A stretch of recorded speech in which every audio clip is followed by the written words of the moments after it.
Σύνδεσμος Κατερινιωτών Πιεριαίων Τα Πιέρια.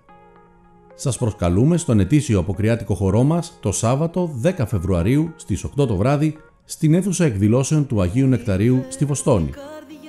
Μαζί μας από την Ελλάδα η Σύση Πολυδόρου στο τραγούδι και ο Σάββας Αδαμίδης στο μπουζούκι. Γυρίζω, το λάθος μου τα αναγνωρίζω, αλλού πια δεν με χαραμίζω, σε σένα με φέρνει η καρδιά.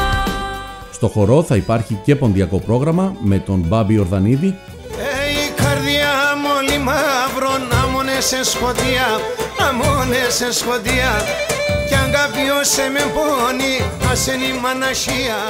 Και τον Γιάννη Απαζίδη στο τραγούδι.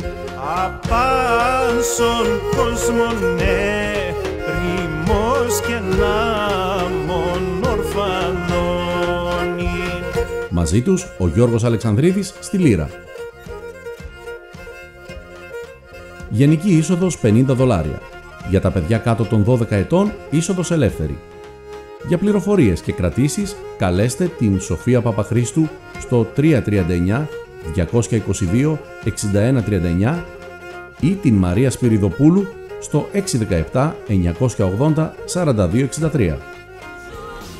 Ελάτε να γιορτάσουμε τα 50 χρόνια του συνδέσμου με άρωμα Ελλάδας το Σάββατο 10 Φεβρουαρίου στις 8 το βράδυ στην αίθουσα εκδηλώσεων του Αγίου Νεκταρίου, 39 Belgrade Avenue, Roslindale. Θα είμαστε όλοι εκεί.